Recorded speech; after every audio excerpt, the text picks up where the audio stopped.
Good morning everyone.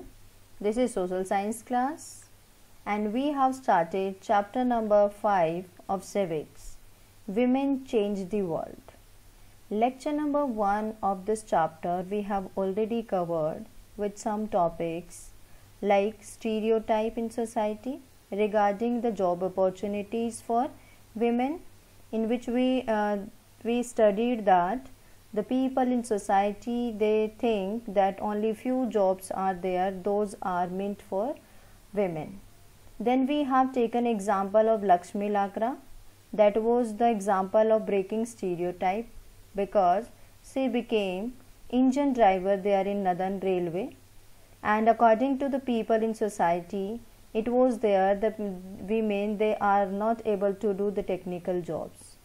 Then we have done some changes there in the education in 19th century. In 19th century, people they started thinking that the education or learning, it is really very important, so they started sending their children to the school, but still the people, they oppose the girl education. Then we have taken some examples of like Ramabai and Raj Sundari Devi. These were women who learned how to read and write in that adverse condition even. And one more example we will take today. Now let's see which topics we will be discussing today.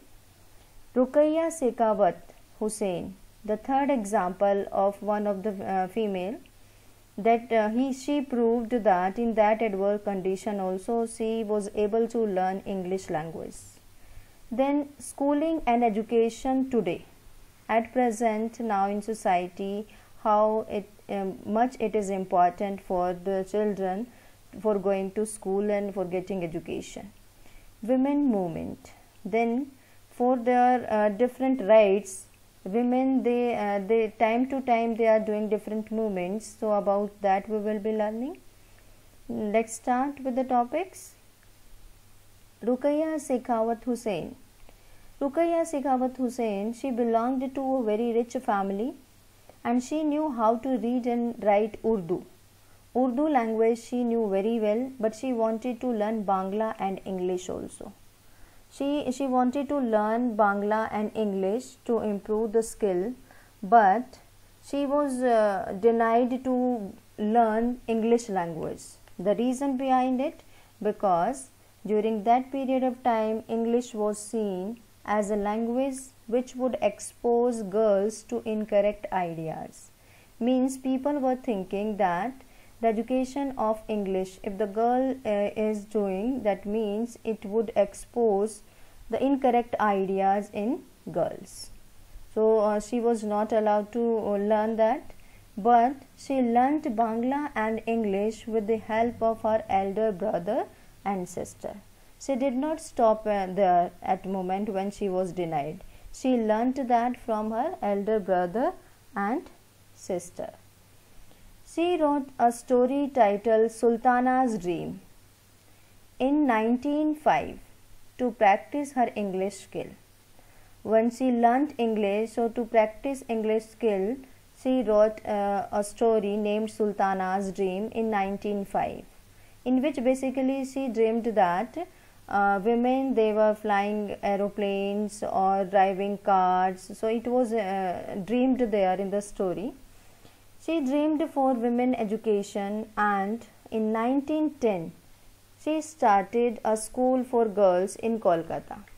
In 1910 she started a school for girls in Kolkata, and it is still running. It is still functioning there in Kolkata. So this is all about Ruqayya. Now the next topic is schooling and education today. As if we talk about today's world, we know that it is really very important to get education in today's world. Everybody wants to get a good education at present. So in today's world, both boys and girls attend school in large number. If we see the data, still differences are there in the education of boys and girls. But as we know that the large number of boys and girls, they are attending school, but still differences are there. If we see the data or the survey that has been done, according to the survey, the differences in the number of getting education for girls and boys, there are differences. So survey is done through census. As we know that census, we will talk about the census first of all. What is census? See, an official count of the people who live in a country, including information about their ages, jobs, schooling, etc. Census, basically it is the counting of the people, and here in India census is done after every 10 years. So in that census, the people of different departments, they go to door and they ask about the different information about the people there. According to census 1961, 40% of boys and men were literate, means educated, and basically they measure it from 7 years or above 7 years. And the percentage of literate women and girls was just 15 only. So there was a huge difference there. In 1961, 40% boys, even the percentage of boys and men, that is also not good, but the differences it is showing there. 40% boys and men were literate or educated, and 15% women and girls were educated or literate at that time. In 2001 census, as I told you that after every 10 years, 1961, 1971, 1981, then 1991, 2001, 2011. So in 2001 census, it was increased by 76% and 54%. 76% boys and men were literate according to 2001 census, and only 50% women and girls were literate according to census 2001. But if we talk about census 2011, as we talked that now it has become a really very important to get education. So the number now, day by day it is increasing, the literacy rate is increasing there in India. So if we talk about 2011, female, or you can say men and girls, that was 65.5% literacy was there, and if we talk about men and boys, it was 82%. Really it is a good number that it is increasing the literacy rate there in India. So this is all about census, and in census different informations are collected by the different departments there about the people living there in particular country.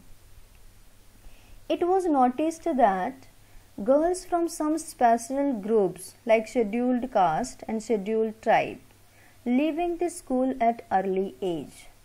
When the data or survey was made, so what was observed that the different specific groups like scheduled caste and scheduled tribe, their girls, they are leaving the school at early age. Here scheduled caste, that refers to the lower caste people, and scheduled tribes, that refers to the people living in tribal area, for example in forest area, Adivasis you can say. So the scheduled caste and scheduled tribe girls, they leave the school at early age. Even girls of rural areas are also not able to get the higher education. But do you think that knowingly or by their interest they are doing that? No. There are some reasons for dropping out the school. In rural areas, there are no facilities for higher education. That is really correct information, that in rural areas, if we see in some of the villages, we find the schools, those are just up to 10, up to 12. So higher education, that is the facility for higher education is not present. Schools are far off from home, and no transport facilities available.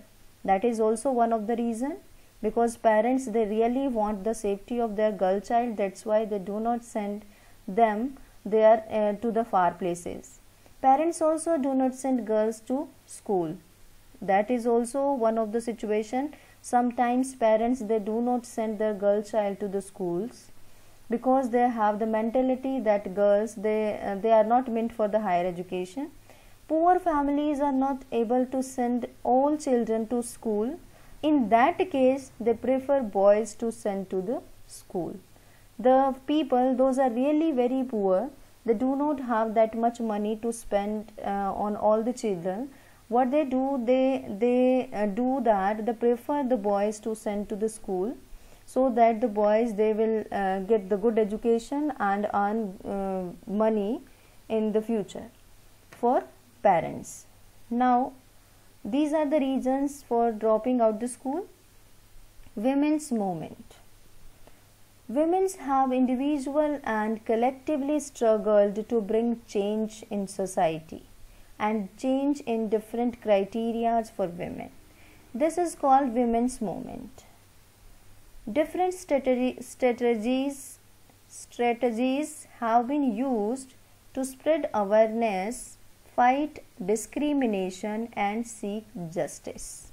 For all these things, different strategies were made by the women, or the individuals, or collectively. Women's, they made different type of movements. And what type of things, what type of different criteria they adopted? They are campaigning. Campaigning, basically, in series, when we do any of the event in series, suppose we are opposing someone, so one by one in series we are doing to get a particular thing. The best way has been to campaign against discrimination and violence is campaigning. It led to enactment of a law in 2006 to give justice to women who face physical and mental violence in their homes. This campaigning was done against the physical and mental violence in the domestic violence, basically in the homes for women. So this campaigning, and the result was that in 2006, Protection of Women from Domestic Violence Act was passed by the government. In 2006, government passed a law that was Protection of Women from Domestic Violence. Then another way of raising their voice is raising awareness. An important part of the women's movement's work is to raise public awareness on women's rights issues. Means women, they raise the awareness among the people about their rights. Their message has been spread through street play. And in this raising awareness, what type of task they perform? The street play, songs, public meetings they held. So this is the another way of the raising their voices. The next one is protesting. Protesting when a law or policy acts against women's interests. Public rallies take place to draw attention. Protest that can be in the form of rallies. So when a large number of people, they move together, they oppose something, that is that means that is rallies. So protesting means to be against about someone. So when a law or policy acts against women's interest, in that situation public rallies take place to draw attention of the government. Showing solidarity. Solidarity means ekjutta, unity. So women's movement has also shown solidarity, a feeling of unity between people who have the same interest, goals, etc. So solidarity is a thing or a way in which the different groups they come together. They show unity to oppose something. So these are some of the ways in which the women they had shown their different movements, like first campaigning we have done, then protesting we have done, showing solidarity we have done, and the raising awareness we have done. Now homework. This was the lecture that we have covered today. With this lecture we have already covered the chapter. In today's lecture, as we talked about one of the example, Ruqayya Hussain, and then we have done about the schooling of today and the different reasons why girls drop to school at the early age. We talked about census also.